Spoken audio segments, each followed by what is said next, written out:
말씀 출애굽기 4장 1절부터 보시겠습니다. 모세가 대답하여 이르되 그러나 그들이 나를 믿지 아니하며 내 말을 듣지 아니하고 이르기를 여호와께서 내게 나타나지 아니하셨다 하리이다. 여호와께서 그에게 이르시되 내 손에 있는 것이 무엇이냐? 그가 이르되 지팡이니이다. 여호와께서 이르시되 그것을 땅에 던지라 하시매 곧 땅에 던지니 그것이 뱀이 된지라. 모세가 뱀 앞에서 피하매 여호와께서 모세에게 이르시되 내 손을 내밀어 그 꼬리를 잡으라. 그가 손을 내밀어 그것을 잡으니 그의 손에서 지팡이가 된지라. 이는 그들에게 그들의 조상의 하나님 곧 아브라함의 하나님, 이삭의 하나님, 야곱의 하나님 여호와가 내게 나타난 줄을 믿게 하려 함이라 하시고 5절까지입니다. 우리 출애굽기 4장은 표징을 통한 격려라고 제목을 잡아놨어요. 그 표징을 통한 격려가 곧 바로의 항쟁 준비를 갖다 하시는 하나님의 섭리이고 더 거슬러 올라가면 선민 자손의 번성과 항쟁이라고 하는 제목을 가지고 선민의 번성과 출애굽이라고 하는 그 상이의 설명을 하기 위한 구체적인 그런 그 내용들입니다. 4장 1절서부터 5절까지의 내용이 이제 지팡이를 통한 표징이라고 이렇게 우리가 작은 제목을 담아놨는데, 지팡이를 통한 표징, 그것이 하나님께서 하나님께서 모세를 불러가지고 이제 그 열조의 하나님이 나타난 걸 알게 해주시기 위한 모세의 설득 작업입니다. 일단 모세는 하나님 앞에 이제 내가 가서 이스라엘 백성들을 그렇게 구원을 시켜라 라고 이야기했다 했더니 모세가 대답하여 이르되 그러나 그들이 나를 믿지 아니하며 내 말을 듣지 아니하고 이르기를 여호와께서 내게 나타나지 아니하셨다 하리이다 라는 대답을 하게 돼요. 우리가 모세의 그 경력을 보게 되면 이제 출생으로부터 약 한 40년간 이게 애굽의 왕궁에서 이제 성장을 했습니다. 이 왕궁에서 성장을 했는데 어떻게 보게 되면 왕궁의 모든 정보를 가지고 이제 이 왕궁에서 가지고 있는 정보를 가지고 교육이 되어졌어요. 교육이 되어졌다는 이야기는 나름대로 이 바로는 합리적인 이런 그 인물이 되어졌다는 겁니다. 이 합리적이라고 하는 것과 지금 하나님이 섭리를 갖다 하시는 이제 항쟁을 이제 하시기 위한 이런 그 여정이 미디안 땅으로 이제 그를 인도해내시고 광야 생활을 통해 가지고 이 미디안 광야 생활을 통해 가지고 겉벌이 서말만 있어도 하지 않는다고 하는 처가 생활을 40년이나 해왔던 거 아니겠어요? 하나님께서 이 준비가 끝나고 소명이 이루게 되어집니다. 소명 40년 80년의 생활 동안 이 합력인 사고를 가지고 있었기 때문에 나름대로 어떤 민족 정신도 가질 수가 있었겠고 생모로부터 교육을 받는 그런 시간을 가지고 있는 그런 그 이유로 해가지고 어떤 민족 의식이 나름대로 있는 그런 그 모세로 성장했는지도 모릅니다. 그러나 자기의 동료를 사랑하는 마음으로 무엇인가를 했을 때 이제 생명의 위협을 받고 결국은 이 도망을 가게 되어지는 그런 그 신세가 된 거 아니에요? 그러니까 한 사람도 설득을 못 하는데 갈등이 있어가지고 야, 왜 동족끼리 싸우냐? 그랬더니 같은 동족이라고 하는 그 인간이 네가 뭔데? 이렇게 해가지고 지금 이 사건이 되어진 거거든요. 그러니까는 모세가 지금 이 도망와가지고 생명을 부지하게 도망왔던 그런 세월은 동족으로 인한 사건입니다. 이게 그냥 동족을 민족적으로 뭔가 설득을 하고 아마 이러는 것들은 아무리 생각을 갖다 해도 안 되어지는 거예요. 이게 그건 하나님 앞에 일단은 합리적인 의심을 보일 수밖에 없잖아요. 우리는 믿음이 없어가지고 그렇지 뭐 이렇게 이야기를 하는데 하나님이 믿음을 주시기 전까지는 그냥 합리적인 생각을 가지고 사는 거예요. 뭐 입에 풀칠을 갖다 해야 사는 거고 그렇게 살아야 되는 거니까 사는 것이 인생인 줄 알고 살아가는 거지 뭐 믿음을 가지고 살아가는 것이 어디 있습니까? 그러니까 합리적인 생각을 가지고 뭐 우리가 이게 좋은 의미로 합리적인 거지 이거는 해 아래서 가장 세속적 그런 그 사고를 가지고 살아가는 겁니다. 그런데 하나님께서 이제 이 소명을 주셔서 하나님의 사람으로 사용을 갖다 하시기 위해 가지고 이제 믿음을 주시는 거예요. 이 믿음을. 그래서 이제는 세상에 있었던 네가 가지고 있는 이런 그 생각이 아니라 이 생명의 세계, 이 천상에서 하나님의 어떤 그런 그 뜻을 실현하시는 일을 하나님이 지금 하시겠다는 거거든요. 그렇기 때문에 여기서는 시간을 거슬리는 그런 그 제시를 갖다 합니다. 그것이 뭐냐면 열조와의 언약을 상기시키는 거예요. 그래서 이미 열조와의 언약이면 500년 전의 사건인데 시간 세계에 500년을 거슬러 올라가가지고 열조에게 언약했던 우리의 그 언약을 기억을 시키시면서 내가 그 열조의 하나님이야. 이걸 이야기를 하시는 거야. 이거는 우리가 가지고 있는 합리적이라고 하는 거는 시간 세계 속에 우리가 이렇게 묻혀져 갇혀져 있는 거예요. 물론 이것은 공간의 개념도 마찬가지입니다. 공간의 개념도 우리가 살고 있는 우리들의 이런 주관적인 경험의 세계 이런 걸로 해서 갇혀져 있는 거예요. 우리는 뭐 많은 지식을 가지고 뭐 엄청난 그 마음을 넓히고 살아가는 것 같지만 우리들이 가지고 있는 시간과 공간의 개념이라고 하는 것은 지극히 제한적인 거야. 그 지극히 제한적인 걸 가지고 네가 잘났니 내가 잘났니 하고 있는 판이니까 도토리 키재는 거 아닙니까? 이게 이러고 사는 거예요 우리가.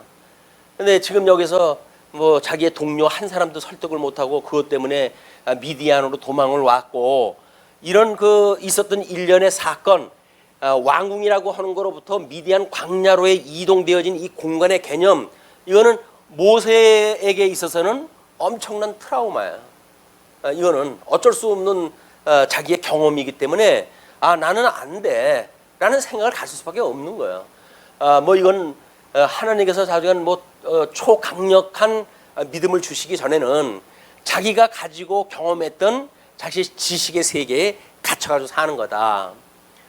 우리 신앙생활도 마찬가지겠죠. 우리가 성경에 관한 한 뭐 백독을 갖다 했다고 하더라도 그 의미가 무엇인지를 모르게 되면 여전히 육적 개념을 가지고 구약 성경을 이해를 하고 뭐 그걸로 본다면 성경에서 말하고자 하는 이 의미와는 상관없는 내용 가지고 그냥 신앙생활을 해온 거거든요.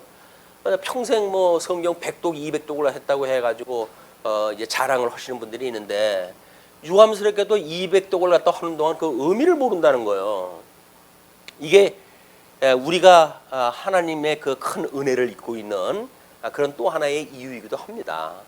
뭐 1년에 1독 하자 그러면은 뭐 한 6개월 가기 전에 이미 중간 포기하는 사람이 90%고 끝까지 가는 사람은 뭐 한두 명 있어가지고 뭐 이제 얼마나 그게 귀하면 뭐 전도교육부에서 시상까지 그걸 기획을 다 하고 그럽니까? 안 되는 일이니까 이게 사람의 힘으로는 안 되는 거니까 그걸 상기시키기 위해서 내 힘으로는 안 되는 거야. 그래서 교육부에서 시상까지 해요. 이제 그걸 가지고 왜 하나님의 은혜로 되어졌다고 하는 거를 우리 모든 그 교인들한테 지금 광고를 다 하는 일이거든요. 예, 우리들이 합리적이고 세속적이고 뭐 사람이 논리적이고 뭐 이성적이고 세상에 가장 좋은 표현으로 다 했다고 하는 것이 한마디로 믿음이 없는 세상에 살고 있다고 하는 그 이야기입니다. 그걸 나름대로 뭐 좋게 설명하다 한 건데 한마디로 하나님도 모르고 살아가는 무지렁이 같은 인생이라고 하는 거를 이렇게 좋은 그 표현을 다 하는 거야. 그나마도 그렇게 돼야 위로가 되잖아요. 야, 쥐염 열매를 먹고 그렇게 살던 인생이야 라고 하는 걸 이야기하게 되면 얼마나 자존심 상합니까?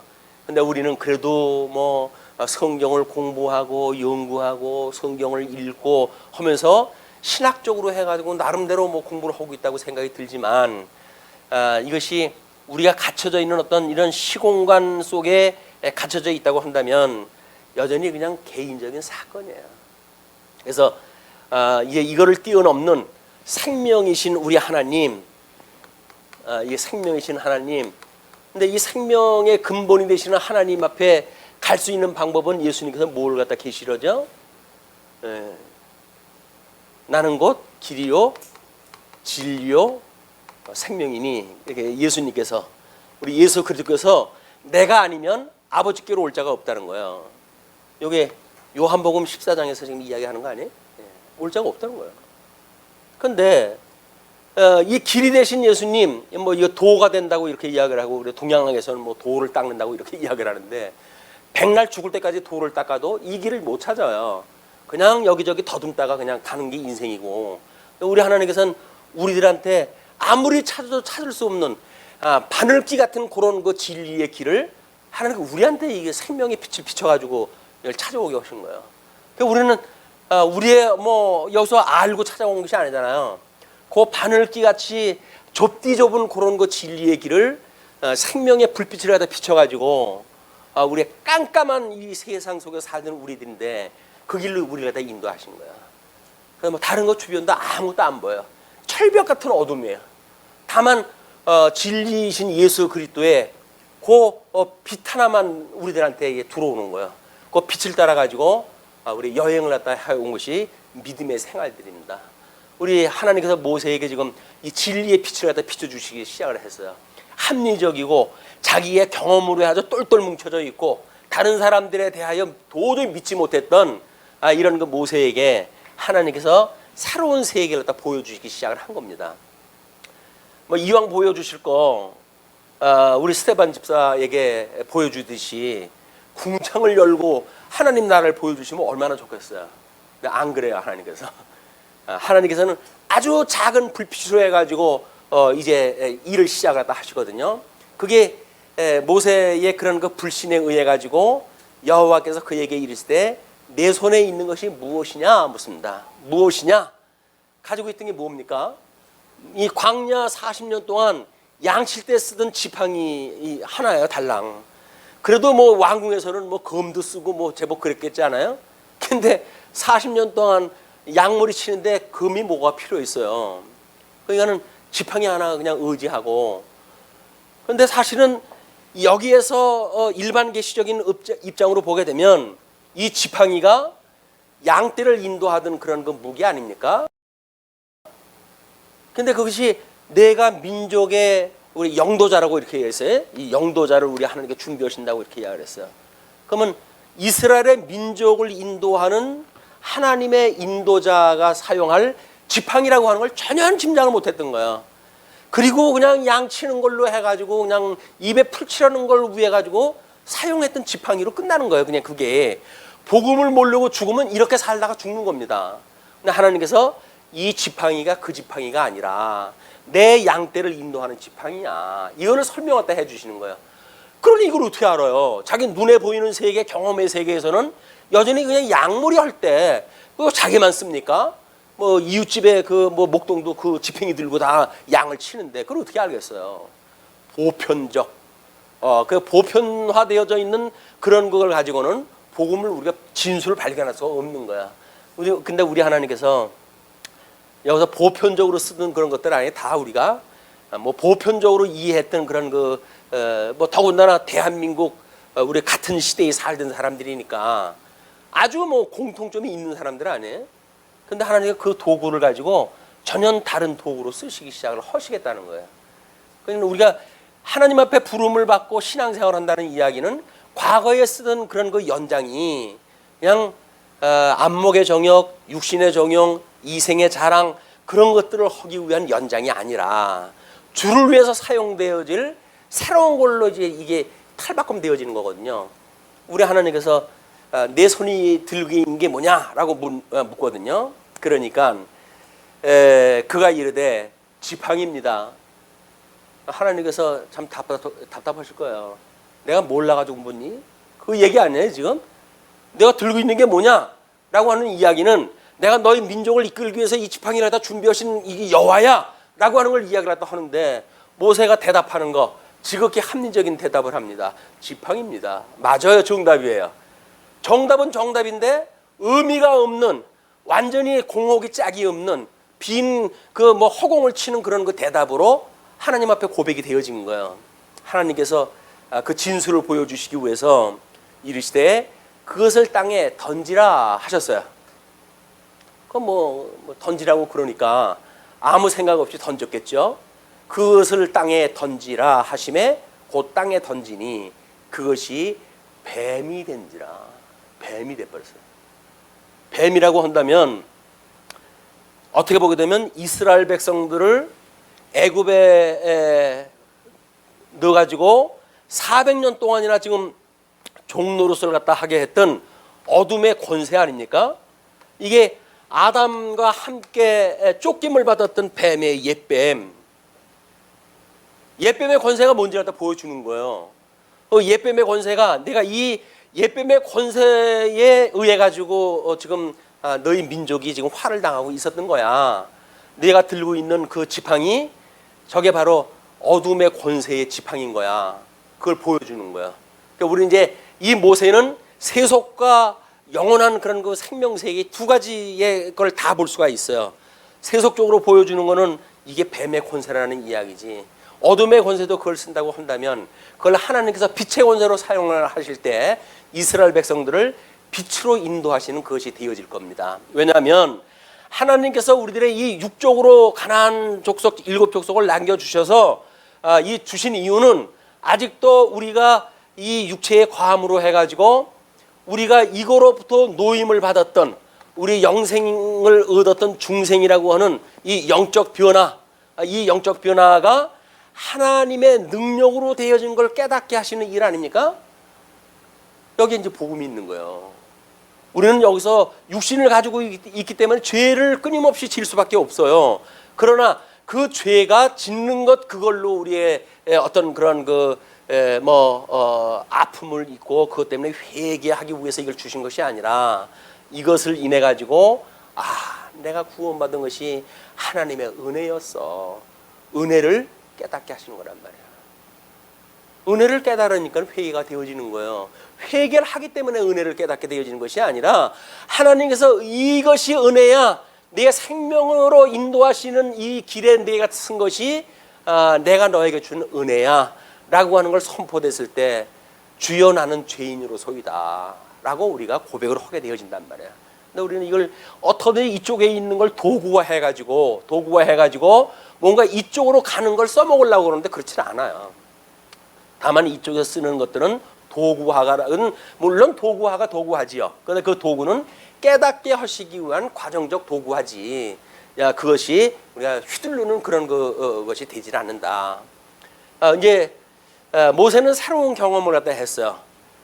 지팡이가 자기가 들고 있었던 지팡이, 양머리를 쳤던 그 지팡이 그것이 뱀으로 변해버린 거야. 자, 이 뱀의 권세와의 동거가 시작이 되어집니다. 모세의 뱀의 권세와의 동거. 근데 그 뱀의 권세에 바뀌어가지고 뱀이로 바뀌니까 어떻게 이야기를 해요? 뱀 앞에서 피하잖아요. 무서운 건 알아가지고 피해요. 죽을까봐. 여지껏 하나님께서 40년 동안 광야에서 살게 해주셨는데 아직도 뱀에 물릴까 봐 도망다녀요. 피하고. 그런데 하나님께서 여호와께서 모세에게 이르시되 내 손을 내밀어 그 꼬리를 잡으라. 자, 뱀의 그 독은 어디에 있나요? 머리에 있죠. 뱀을 잡으려고 한다면 경험상 모세가 미디안 40년 동안 그 경험에 의할 것 같으면 뱀은 머리를 갖다 잡아야 돼요. 그래야 맥을 못 쳐요. 그리고 그냥 내장을 한번 쫙 훑어버려야 그냥 충 들어져 버리고 말거든요.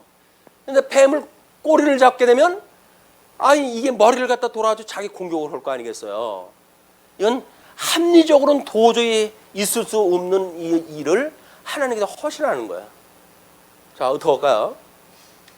이제 뱀의 권세에 대한 거를 역설적으로 자기 지팡이를 바꿔가지고 뱀의 권세인 걸 보여주셨는데 그 뱀의 권세에 대하여 이것이 인간의 힘으로 안 된다고 하는 것을 믿게 되었다고 한다면 하나님의 말씀을 들어야 되겠죠. 하나님께서 그렇게 명령하신 대로 그 꼬리를 잡으라. 그가 손을 내밀어 그것을 잡으니 그의 손에서 지팡이가 된지라. 예. 우리가 이 사망이 생명의 삼킨바 되어진다고 그러잖아요.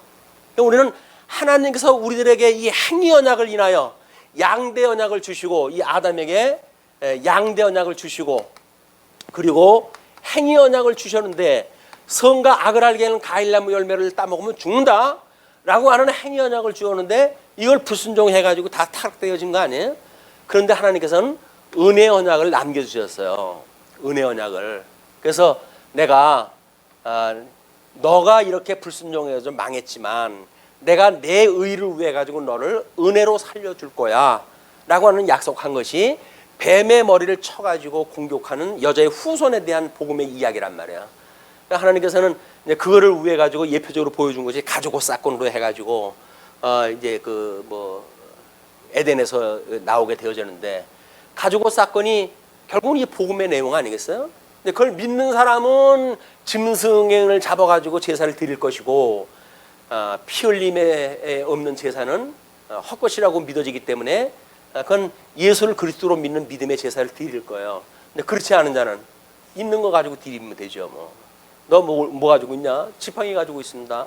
그게 그냥 지팡이로 가지고 하나님 앞에 쓰임을 받는다고 한다면 그거는 그냥 그렇게 일회용으로 사용하다 버릴 지팡이들이에요. 버릴 그 인물인 거야. 하나님께서는 이 지팡이가 무엇인가를 보여주고 어둠의 권세에 사용하던 그 지팡이가 생명의 권세로 들어갔을 때 뭐 우리 왕의 홀이 끊어지지 않는 우리 왕의 이 후손으로 있던 예수 그리스도 이 철장 권세로 해서 사망의 권세를 이기실 예수 그리스도를 바라보고 이거를 믿음으로 가지게 되어지는 모세로 하여금 지금 뱀의 꼬리를 갖다 잡는 믿음을 갖다 주신 거야. 그런데 그 지팡이가 되어지니까 하나님과 이제 이 일련의 사건을 설명하실 이렇게 이야기를 하는 겁니다. 이는 그들에게 그들의 조상의 하나님, 이는 이스라엘 백성들 지금 400년 동안이나 이 애굽의 종노릇하고 있었던 이 백성들, 이제 그런 그 이야기에 그 백성들에게 그 아브라함의 하나님, 이삭의 하나님, 야곱의 하나님 여호와가. 근데 하나님께서 왜 하나님은 이렇게 세 열조를 다 들어가서 설명했다고 하실까요? 그냥 뭐 열조의 하나님 뭐 해보면 안 되나요?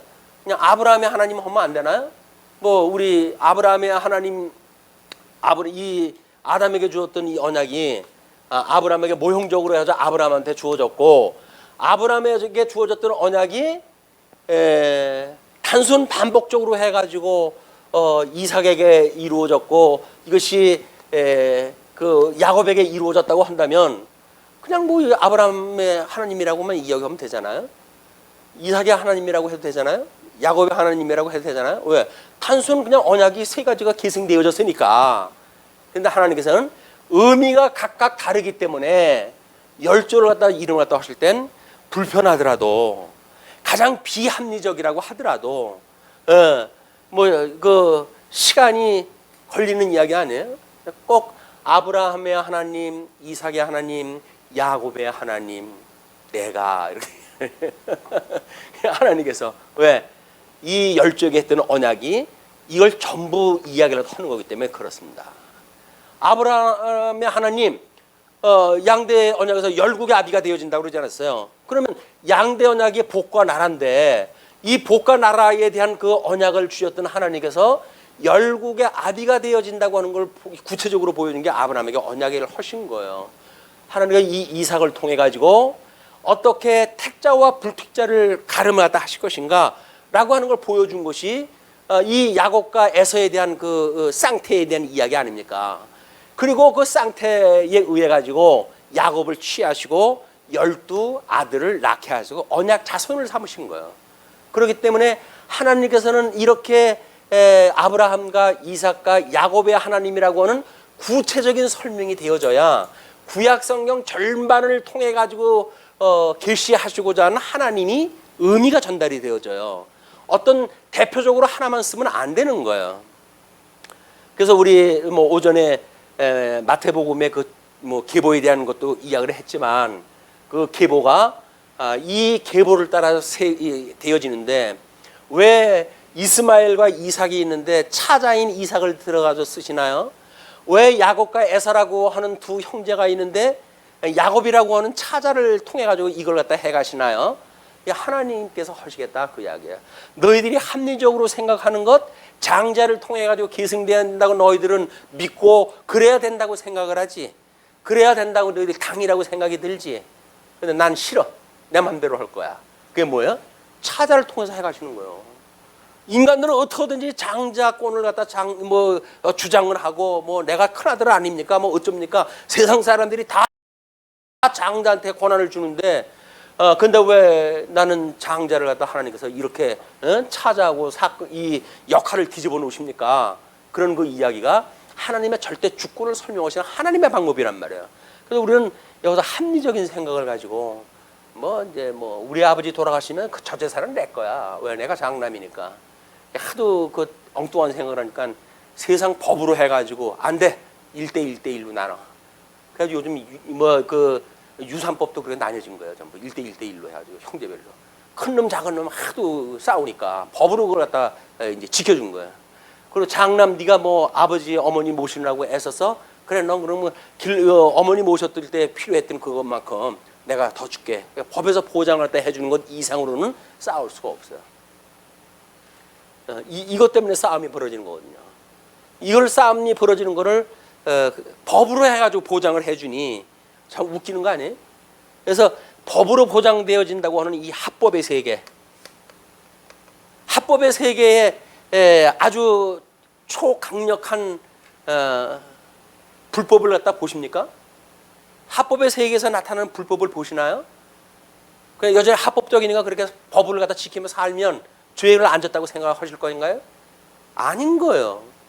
눈에 보이는 세상 속에서 합법이라고 만들어 놓은 것이 성경에서 끊임없이 불법이다 그게 죄다라고 이야기한 거 투성인 거야 이게. 근데 사람들은 아니야 우리가 합법이라고 한 걸로 했는데 내가 왜 죄인이야 라고 자기 죄인을 부정을 하는 거예요 이게. 근데 하나님께서는 합법이라고 하는 그런 법 속에 숨어져 있는 사람들한테 너는 죄인이야 라고 선언을 갖다 합니다. 끊임없이 죄인이라 선언을 갖다 하는 거야. 그래도 나는 합법적이기 때문에 괜찮아. 그래가지고 내가 어땠다고 하나님 앞에 내가 우리 살면 되는 거지 이렇게 이야기를 하는데 아니 됩니다. 하나님께서는 만사가 하나님의 은혜라고 하는 걸 깨닫게 하시기 위한 섭니다. 여기서 우리가 살아가는 모든 일들은 합법이라고 되어져 있는 걸로의 불법이에요. 합법이라고 쓴 거에 불법이라고요. 그래서 우리 요즘 이제 소수자에 대한 이제 그 보호라든가 이런 걸로 해가지고 법적으로 보호를 하려고 그러잖아요. 법적으로 보호를 갖다 하게 되면 그게 뭐가 되어져요? 합법이 되죠. 합법이 되어진다고 해서 교회가 그거를 죄라고 이야기를 해보지 않으면 됩니까? 안 되는 거예요. 죄인은 죄인 거예요. 물론 우리가 다 죄인이기 때문에 교회 오는 건 누가 막을 수가 없어요. 예수 믿는 건 누가 막을 수가 없어요. 그러나 강론을 들을 때마다 너는 죄인이라고 하는 그 선고를 받아야 된단 말이에요. 그걸 인정 안 하면 어떡해요. 난 죄인이라는 걸 고백을 해야지.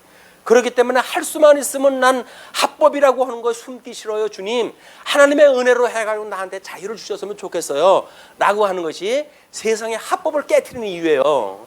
우리는 합법에 숨어가지고 내가 무슨 죄인이야 이렇게 이야기하다 하는데 안 그렇습니다. 끊임없이 우리가 죄인이라고 하는 걸 고백을 다 하라는 이야기예요. 소수자 우리가 사랑해야죠. 그 힘도 없고 소수자이기 때문에 많은 그 왕따를 당하는 세력인데 같은 죄인이라고 하더라도 얼마나 우리가 측은한 마음으로 봐야 됩니까? 봐야 되는 거지요.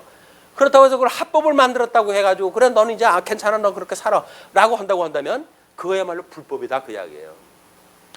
이것이 세상 속에서 살아가는 우리들이 간파를 갖다 해야 될 내용들입니다 이게. 자, 근데 그렇게 아브라함의 하나님, 이삭의 하나님, 야곱의 하나님 여호와가 내게 나타난 줄을 믿게 하려 함이라 하시고 지금 모세한테 내가 이렇게 지금 표적을 보이고 너한테 이런 걸 준 거는 저 열조에게 언약했던 그 하나님이 지금 내 앞에 있는 것이 지금 나야. 그걸 설명하기 위해서 그렇다 그 이야기예요.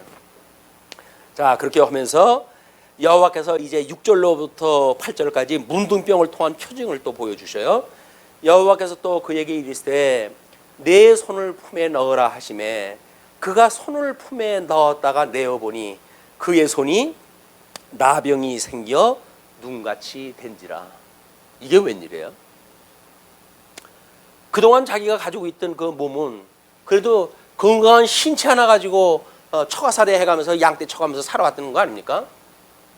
그런데 하나님 앞에 쓰고 보니까 품 안에다 손 넣다가 뺐더니 문둥병이 드러난 거예요. 문둥병이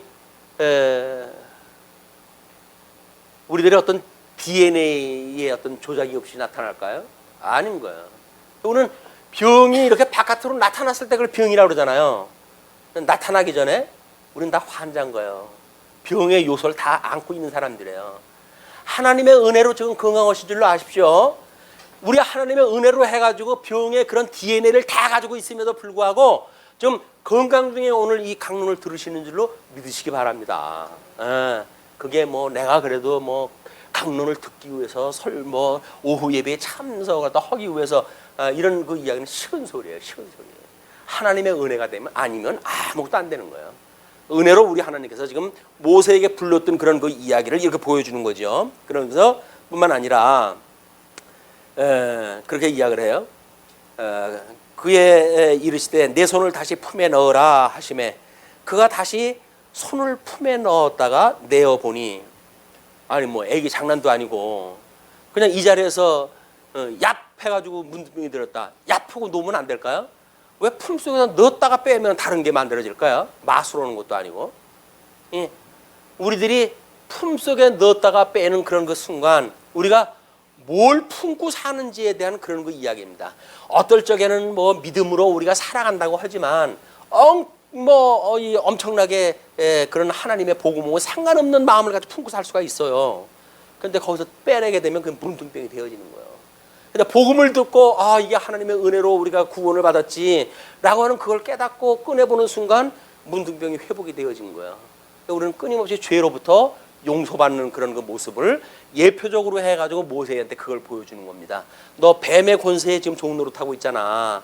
그게 문둥병이 걸린 거나 똑같은 거야.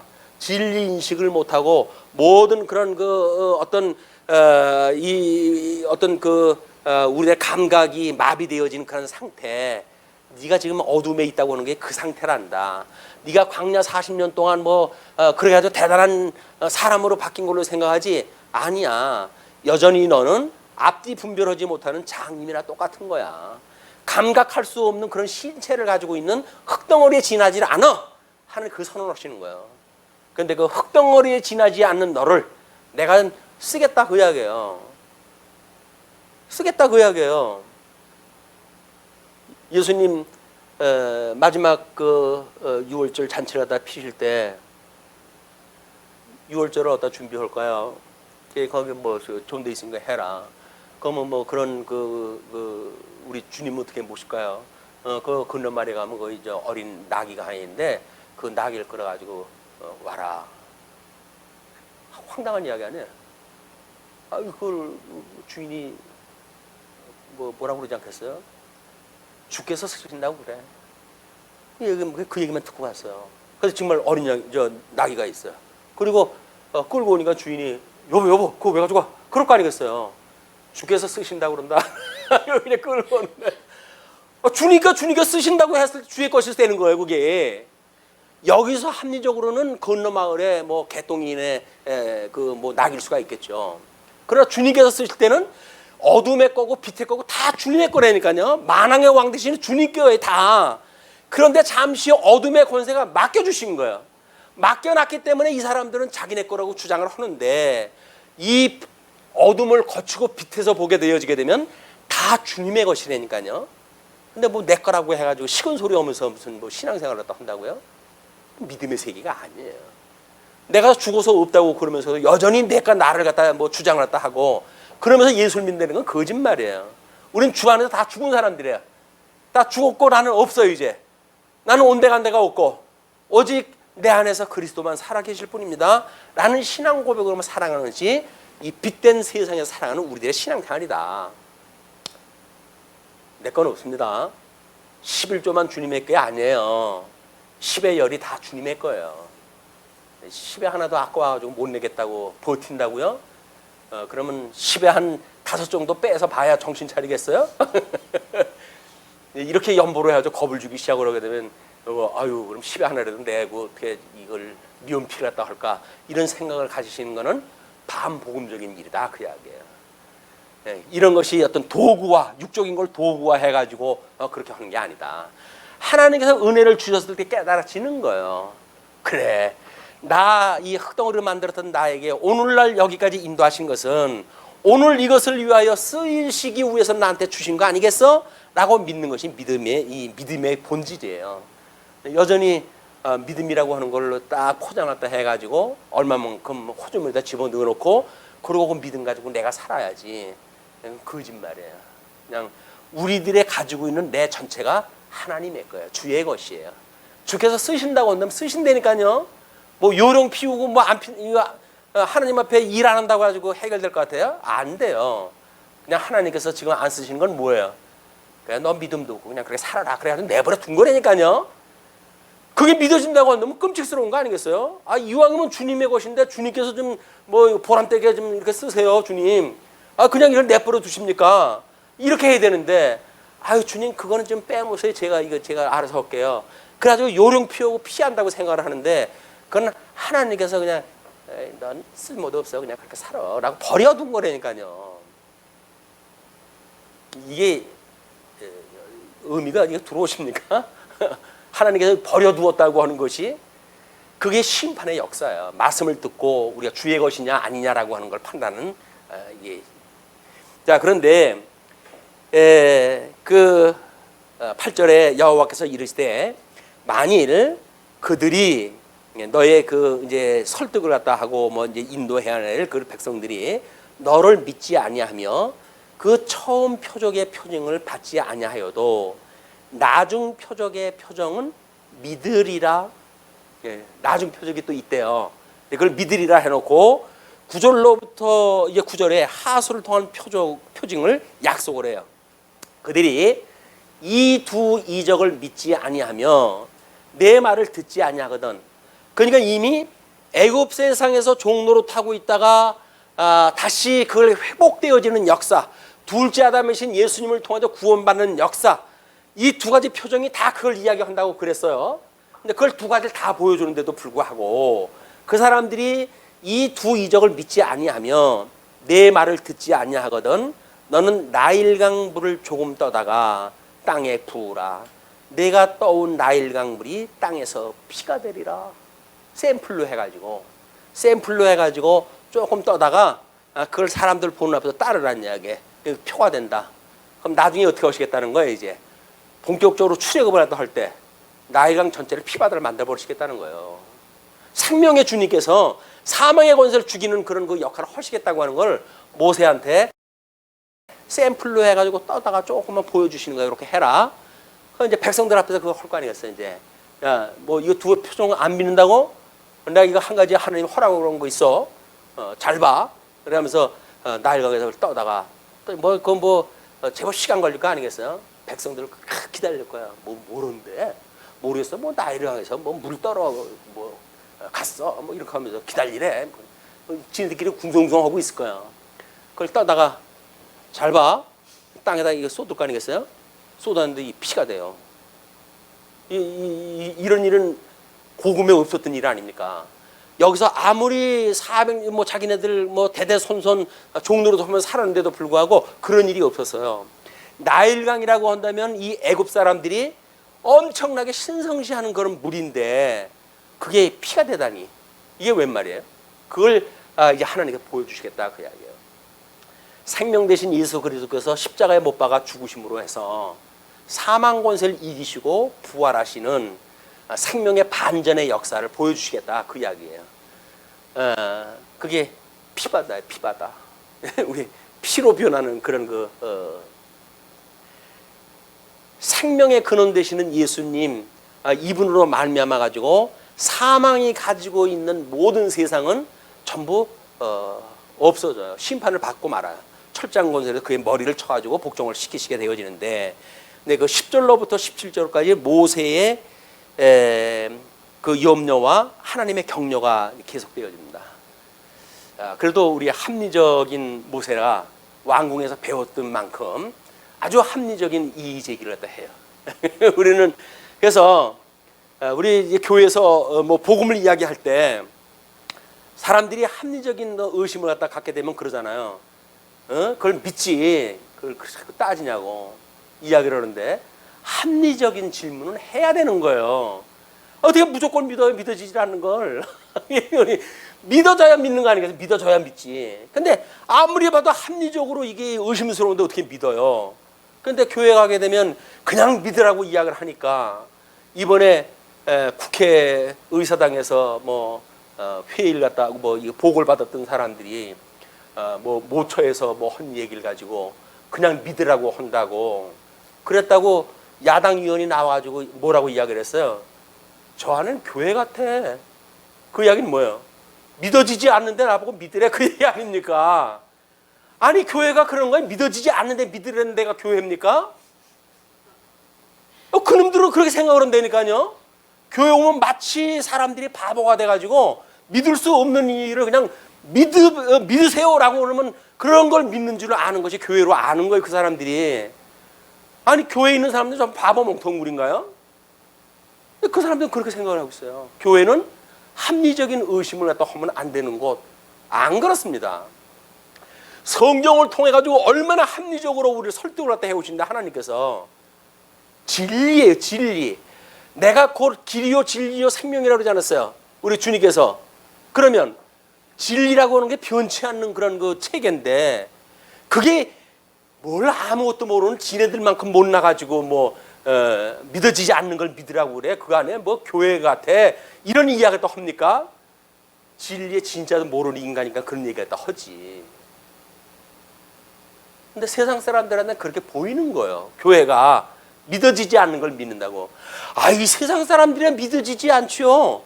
예수님이 십자가에 죽으셨는데 그게 어떻게 우리의 죄를 용서해 주셨어? 믿어지지 않죠. 근데 우리는 그게 믿어진단 말이에요. 그게 은혜예요. 그게 은혜. 그러니까 우리는 은혜로 믿는데 이 인간들은 지 이성으로 해가지고 파악이 안 된다고 해가지고 그걸 불신을 또 하면서 저 교회는 이상해. 자기가 못 믿는 걸 이 교회는 믿는데 그렇게 이야기를 하는 거 아니겠어요? 그러니까 다 쓸어버려야 될 인간이라니까요. 하나님이 어떠한 문제를 모르는 인간들. 그러니까 자기가 죄 가운데 있는지를 모르는 거예요. 어두움의 깜깜한 절벽 속에 있는지를 모르는 거예요. 그래 놓고 대명천지 밝은 세상이라고 생각이 드니까 교회에 있는 사람들 갖다 비아냥거리고 웃고 그러면서 그런 예를 갖다 드니 기독교인들 표를 갖다 우습게 하는 거야. 뭐야 이 인간이. 여기서 합리적인 생각을 가지고 있으면 그런 이야기를 못해요. 기독교인의 표가 얼만데. 근데 기독교가 말하는 그런 진리도 아니잖아요. 지가 알고 있는 왜곡되어져 있는 정보를 가지고 교회는 마치 믿지 못할 걸 믿는 곳이야 라는 생각이 드니까 그렇게 예를 들지. 그러니까 야당 인기가 떨어지는 거야. 사람들이 합리적인 세상 속에서도 완전히 처지는 인간들이에요. 처지는 인간들. 그걸 가지고 무슨 국민들을 대표해가지고 뭘 한다고 해가지고 하니. 할 수만 있으면 거기서 예쁜 얘기를 해야지. 거기서 왜 교회를 걸듬먹거리고 자기가 믿어지지 않는 걸 믿으란다 교회를 갖다 왜 들어대느냔 말이에요. 왜 가만히 있는 교회를 갖다 교회에서 저한테 무슨 11조를 내라 그랬어, 뭘 내라 그랬어. 왜 교회를 지가 비아냥거리고 비우느냐고요. 이게 이 빛의 세계를 모르니까 어둠의 권세에 매여가지고 지가 종으로 살고 노예로 사는지를 모른단 말이에요. 그 인간들이. 불쌍한 인간들이에요. 불쌍한 인간들. 교회는 믿어지기 때문에 믿는 사람들입니다. 믿어지기 때문에. 다만 성경신학이 우리가 이렇게 발전되어 오기 전까지는 부분적으로 해가지고 말 잘 풀리지 않는 것 부분도 있고, 그러니까는 이게 뭐예요? 라고 물어봤을 때 막 그런 걸 너무 그렇게 구체적으로 알려고 그러지 마라. 뭐 성경은 이렇게 여기저기를 보게 되면 모순처럼 드러나는 것이 있으니까 막 교사들이 그때 그렇게 표현할 수가 있죠. 그러나 성경신학적으로 이렇게 보게 되어지니까 진리체계가 맞잖아요. 구약신학이라고 하는 것이 일목요연하게 해가지고 진리체계를 설명하는 우리 성경신학적인 진리체계가 확보가 되어져 있잖아요. 그러니까 진리가 어둡기 때문에 그러는 게 아니에요. 진리는 눈을 감고 사니까 그러는 거지. 그러면서 잘났다고 그러기는 아이고 거들먹거리고. 하나님 앞에 이 진리체계를 다 안다고 한다면 이 교회에서 믿는 그런 그 믿음, 하나님께서 그런 믿음을 갖다 주시는 거예요. 선물로. 그래서 믿음을 주셨어요. 그래서 우리가 믿는 거예요. 우리가 모르는 걸 믿는 게 아니에요. 세상에서 믿어질 수 없는 그런 세계를 걸 갖다 우리가 믿는단 말이에요. 그게 생명의 역사예요. 그런데 모세도 하나 다르질 않아요. 그래서 모세가 여호와께 이르되 오 주여 나는 본래 말을 잘하지 못하는 자니이다. 말을 못한다. 오죽했으면 성경에서 하나님의 나라는 말이 있질 않아. 그 이야기를 했을까요? 사도 바울은 자기가 누름에도 불구하고 복음을 증거하는데 아무런 어떤 방해를 못 받았어요. 오히려 자기가 그렇게 누렸던 그런 그 일들이 자기의 부족함이 하나님의 능력을 나타나는 일이라고 자랑을 갖다 했잖아요. 세상의 그 논리하고는 정반대의 논리라니까요. 여기서 부족한 것 때문에 안 된다고요? 아니에요. 여기에 약한 것 때문에 안 된다고? 아니에요. 왜 그 복음을 전하는 자를 약한 자리에다 두셨습니까? 강한 하나님을 드러내시기 위해서 그런 거란 말이에요. 근데 여자 자꾸 뭘 달라고 강하게 해달라고 돈 달라고 그거 가지고 주의 일 한다고. 주의 일 그런 거 가지고 하려면 못으로 질시켜요. 하나님 그런 사람들 안 시켜요. 왜? 저는 아무것도 없어요. 가지고 있는 거 지팡이 뿐이에요. 그래 그거 가지고 섬기면 돼. 이렇게 저기 믿어지는 사람들이 교회 일을 갖다 하는 거란 말이에요. 주신 은사인 줄 알고 나한테 있는 그런 그 은사를 갖다 실현하고 아 하나님께서 일을 위해서 저한테 이걸 주셨군요. 익혀오게 하셨군요. 감사합니다. 찬양하면서 그 일을 다 하는 거예요. 예, 그러면서 이제 그 주께서 주의 종에게 명령하신 후에도 역시 그러하니 나는 입이 뻣뻣하고 혀가 둔한 자니이다. 나도 뭐 요즘 혀가 꼬이고 가끔 그러는데 뭐 혀가 둔해가지고 복음 못 전합니까? 여호와께서 그에게 이르시되 누가 사람의 입을 지었느냐? 본질을 갖다 따져봐야 돼. 혓바닥 이야기를 하니까 하나님께서 너의 생명을 누가 지었는데 본질을 갖다 건드리시잖아요. 누가 너를 만들었는데 그리고 누가 말 못하는 자나 못 듣는 자나 눈 밝은 자나 맹인이 되게 하였느냐? 나 여호와가 아니냐? 모든 주권이 나한테 있는 거야. 마른 지팡이만도 못한 너를 갖다 내가 쓰겠다고 하는데 뭘 말이 많어? 내가 이렇게 쓰겠다는데 그 이야기예요. 그런데 네가 말이 누란 것 때문에 문제가 되어진다고 하나님과 접수를 갖다 하셔요. 그러면서 뭐라 합니까? 이에 가라. 내가 내 입과 함께 있어야 할 말을 가르치리라. 그리고 모세가 이르되 오 주여 보낼 만한 자를 보내소서. 아직도 못 믿어져. 표징을 보여줘도 못 믿어져. 근데 이런 확신이 없이 백성들한테 가가지고 뭐 지팡이 던져서 뱀이 됐다. 그 사람들이 뭐 하는 거야 그거? 라고 하면 모르겠어요. 손을 넣었다 몸뚱이 손이 돼가지고 짠 하고 보여줬는데 뭐 하는 거야? 쇼 하는 거야? 뭐 하는 거야? 그럼 뭐 어떻게 하겠어요? 이 나일강 떠다가 피를 갖다 변호했는데 별짓 따하네 라고 하면 뭐라고 그러겠어요? 안 믿어지는 거예요 이게. 그러니까는 오 주여 보낼 만한 자를 보내소서. 말을 못한다고 뭐 핑계를 대는데도 불구하고 그냥 보낸다고 그러니까 보낼 자를 보내서 하니까 여호와께서 드디어 모세를 향하여 노하여 이르시되 레위 사람 내 형 아론이 있지 아니하냐? 그가 말 잘하는 것을 내가 아노라. 그가 너를 만나러 나오나니 그가 너를 볼 때에 그의 마음에 기쁨이 있을 것이라. 성령이 감동을 받아가지고 모세를 만나게 되어 이 어떤 감동을 주어가지고 상봉하게 되어지는 기적적인 일을 만들어가지고 동역자로 쓰시겠다 그 이야기예요. 왜 하나님께서 모세가 끝까지 한 걸 갖다 하고 끝내 진노하실 때까지 모세가 끈질기게 이렇게 불순종을 할까요? 큰 소리 못 치우시려고 하나님께서 너 내가 불렀을 때 어떻게 했는지 생각나냐? 그러실 거 아니겠어요? 아이고 잘난 척 하기는 너 내가 불렀을 때 뭐라 그랬어? 혀가 뻣뻣하다고 그랬지? 그런데 뭘 잘난 척을 해? 네 백성이 모자라가지고 그렇게 되면 모르고 그러게 되면 친절하게 가르치고 잘 인도를 갖다 하지. 뭘 잘난 척하고 백성들한테 말 안 듣는다고 해가지고 성질을 내고 그 모양이야? 라고 이야기하실 거 아니겠어요? 그래서 지도자는 죽여놔 버려야 돼. 완전히 죽였다가 살려놔셔야 그나마도 주님 앞에 순종하면서 그 일을 다 하지. 무슨 뭐 스펙이 어떻고 저쩌고 해요. 잘한 척을 해보세요. 교회가 발전하게 되면 전부 자기가 했다고 그러지. 그건 하나님께서 그 가짜로 쓰시는 거예요. 정말 내가 할 건 아무것도 없어요. 주님께서 하시지 않으면 저는 아무것도 할 수 없어요 라고 고백하는 자를 하나님께 들어 쓰신다. 여러분들 그렇게 믿어지십니까? 그럼 은혜 받은 자인 줄로 믿으시기 바랍니다. 뭐 있는 거 가지고 자랑하고 세상 나가서 뭐 한바탕 할 수 있을 것처럼 자신만만하십니까? 그러면 경계하세요. 조심하시기 바랍니다. 하나님께서 그렇게 하는 쓰시질 않아요. 자기의 부족함을 인정하고 하나님의 은혜가 안 되면 안 되는 것으로 아는 사람들을 하나님 쓰신다. 그러면서 이제 그 15절에 이렇게 이야기를 합니다. 너는 그에게 말하고 그의 입에 할 말을 주라.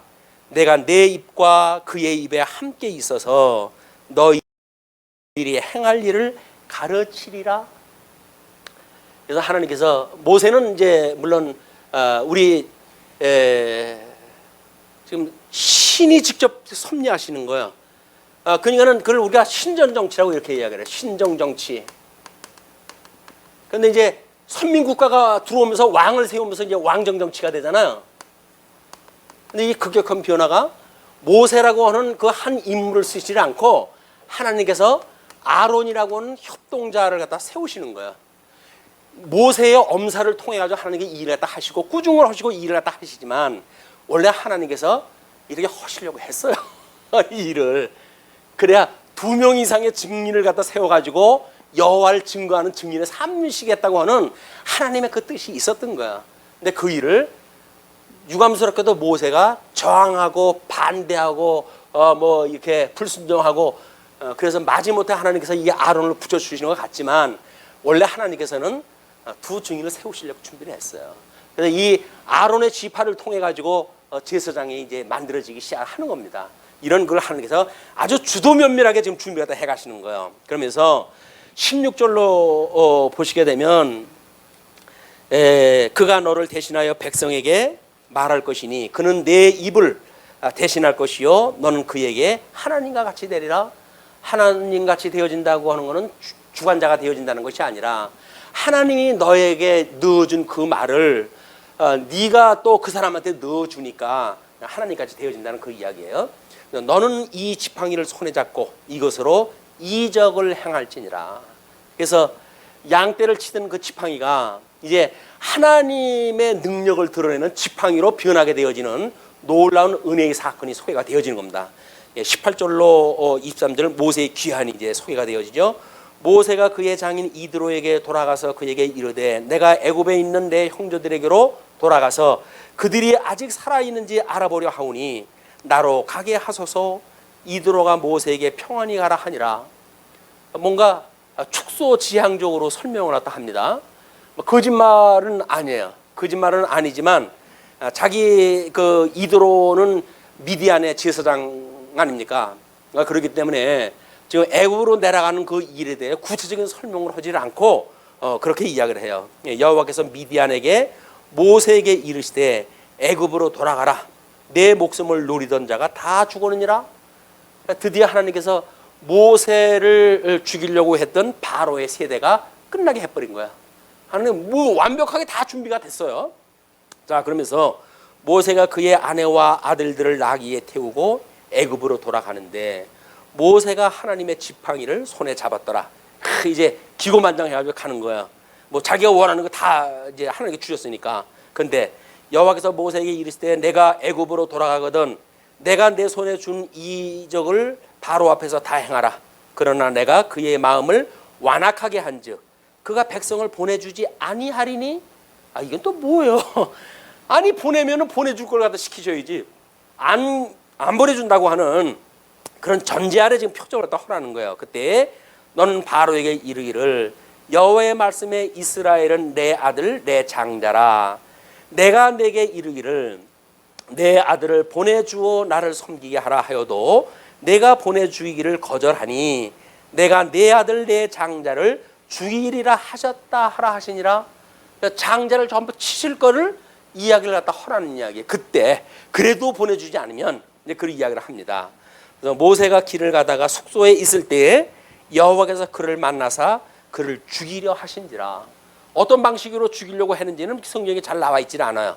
뭐 열병이 들었는지 뭐 어떤 그 일인지 모르지만 그때 이 십보라가 돌칼을 가져다가 그의 아들의 포피를 베어 그의 발에 갖다 대며 이르되 당신은 참으로 내게 피난편이라 하니 여호와께서 그를 놓아 주시니라. 그때에 십보라가 피난편이라 함은 할례 때문이었더라. 아브라함 때로부터 시작되어졌던 할례입니다. 미디안 광야로 가서 결혼 생활을 했던 그 모세는 아마 그 민족 정신에 대한 걸 어머니한테 충분히 교육을 받았으면 첫째 아들은 할례를 하지 않았을까 생각이 들어요. 근데 이제 하나님한테 소명을 받고 이제 이렇게 오는 중에 경황이 없으니까 둘째 아들의 할례를 행하지 아니하고 이동이 되어지기 시작을 한 거예요. 그때 하나님께서 이 모세를 쳐가지고 죽게 하십니다. 그러니까 그 죽음에 처했을 때 아마 자기 부인한테 첫 아들한테 그걸 했을 때 얼마나 바가지를 긁었어요. 쓸데없이 애 고생시킨다고 이제 뭐 벨소리를 다 했을 것 같아. 하나님도 모르는 여자하고 결혼을 갖다 하고 사니 뭐 할례를 갖다 한다고 했을 때 얼마나 반대를 갖다 했겠어요. 그래가지고 둘째 아들도 때가 됐으면 지가 알아서 하겠다 뭐 해야 된다고 알려줄 텐데 그러지 않다가 이 지경이 됐으니까 그걸 이게 그것 때문에 그렇구나. 그리고 십보라가 이제 할례를 해야 한 거야. 그 할례를 행해가지고 그의 발에다 갖다 대며 이르되 당신은 참으로 내게 피난편이라다 하니 뭐 두 가지 의미로 볼 수가 있어요. 불신으로 이야기를 해가지고 피를 보질 않으면 사람 구실 못하는 이 인간아 뭐 이렇게 생각할 수도 있겠고 아니면 저 복음적인 의미를 가지고 당신은 정말 이 보혈의 공로를 가지고 나를 구원하시는 그런 나의 주인이 될 것입니다 라고는 신앙 고백을 하는지도 모르겠어요. 성경엔 그 의미가 없으니까 우리는 두 가지 가능성을 다 이야기할 수가 있을 거예요. 그런데 이제 27절로 31절까지 아론을 만나가지고 장로들을 소집하는 일이 소개가 되어집니다. 자, 이제 할례 사건은 끝났어요. 그리고 그 부인은 애들을 데리고 이제 갔어요. 먼 길 가야 되는데 지금 그 아픈 아들 데리고 함께 할 수가 없다고 생각이 들었는지 친정집으로 돌아가고 친정집이 아니라 뭐 거기 자기 뭐 살던 집이니까 이제 그쪽으로 돌아가고 모세의 일행만 이제 가게 되어집니다. 그래서 이 여호와께서 아론에게 이르시되 광야에 가서 모세를 맞으라 하시매 그가 가서 하나님의 산에서 모세를 만나 그에게 입맞추니 우리 광야 생활이라고 하는 거를 요 시내산이 여기에 있잖아. 근데 이 미디안 광야가 여기에요. 그러니까 여기에서 지금 이 시내산 쪽으로 해가지고 호렙산에서 기적적으로 소명을 받고 그랬지 않았어요? 그러니까 여기서 다시 와가지고 장인한테 나 여기 좀 갔다 와야 되겠습니다. 그러니까 허락을 받고 지금 이제 다시 또 이동을 또 하겠죠. 그런데 이 호렙산에 이르렀을 때 여기에 아론이 만나게 되어지는 거예요. 그 장소가. 그래서 모세가 그 여호와께서 아론에게 이르실 때 광야에 가서 모세를 맞으라 하시매 그가 가서 하나님의 산에서 모세를 만나 그에게 입맞추니 모세가 여호와께서 자기에 분부하여 보내신 모든 말씀과 여호와께서 자기에게 명령하신 모든 이적을 아론에게 알리니라. 다 이제 보여줬어요. 그리고 모세와 아론이 가서 이스라엘 자손의 모든 장로를 모으고 뭐 조직이 있기 때문에 장로가 있는 게 아니라 나름대로 지파들도 있고 뭐 혈육의 그런 어떤 것이 있기 때문에 그 집안의 어른들이 이제 있는 거 아니겠어요? 그 장로를 이제 모았어요. 그러면서 아론이 여호와께서 모세에게 이르신 모든 말씀을 전하고 그 백성 앞에서 이적을 행하니 이적이라는 건 뭐예요? 좀 이제 두 가지를 보여줬겠죠. 그리고 믿었을까요? 안 믿었을까요? 안 믿었겠죠. 다시 이제 바다에 물까지 떠다가 보여줬겠죠. 그렇게 행하니 백성이 믿으면 세 가지를 다 보니까 믿었을 것 같아요. 여호와께서 이스라엘 자손을 찾으시고 그들의 고난을 살피셨다 함을 듣고 머리 숙여 경배하였더라. 하나님이 400년 동안이나 침묵을 하고 계시더니 드디어 이제 우리들의 이 열조와의 언약을 기억을 하시고 우리를 돌아보시기 시작을 했구나. 이것이 하나님 앞에 이제 감사의 예배가 시작이 되어진 거예요. 그런데 우리는 예수를 믿게 되어졌고 막 그렇게 되어지면 만사 형통이 되어질 거라고 생각이 들었는데 예수를 믿으면서 왜 시험 환난이 많은지, 우리가 우리에게 잘못한 사람을 용서해 준 것처럼 우리의 죄를 용서하여 주시고 우리를 시험에 빠지지 않게 하시고 그리고 우리를 악에서 구하소서라고 하는 이 기도가 주님 오시는 날까지 계속되어야 될까요? 이것이 내가 한다고 하는 걸 주님께서 가르쳐 주시겠다 그 이야기야. 왜 하도 잘난 척을 하니까 끊임없이 우리는 이 기도를 갖다 해야 돼요. 여기서 잘난 척하지 못하게 이렇게 시험에 빠지지 않게 하시고, 그리고 우리 마귀 시험 뭐 뻔하잖아요. 예수님 시험했던 세 가지, 우리 에덴 동산에 보여줬던 그 미혹했던 세 가지, 그리고 우리 베드로서에 이야기했던 육신의 종교, 안목의 종교, 이생의 자랑, 이 세 가지가 시험거리인 거예요. 그것이 전부 사회 영역, 경제 영역, 정치 영역, 이 모든 전 영역에서 나타나는 시험거리인 거예요. 사회생활을 갖다 하십니까? 시험에 들지 않기를 기도하려고 하셔야 돼요. 경제생활을 하십니까? 시험에 빠지지 않도록 기도하다 하셔야 돼요. 정치적인 어떤 이 영역에서 일을 하십니까? 여전히 악에서 구해달라고 기도하다 하셔야 돼요. 합법이라고 하는데 숨어도 아무 소용없어요. 오직 생명 되시는 하나님의 말씀, 하나님의 선한 뜻이 무엇인가를 분별하고 이 뜻을 따라서 영적 예배를 드리는 성도의 삶을 주님께서 은혜로 우리에게 이것을 붙들어 이걸 행할 수 있도록 해주세요 라고 하는 기도가 쉼 없이, 쉬지 말고 기도를 하고는 주님의 뜻대로 쉼 없이 되어져서 우리 흩어져 있는 한 주 동안도 놀라운 이 하나님의 은혜 가운데 계시고, 그러므로 돌아온 주일 또 우리 하나님의 은혜를 피차 나누는 이런 시간이 되어졌으면 좋겠습니다. 기도하시죠.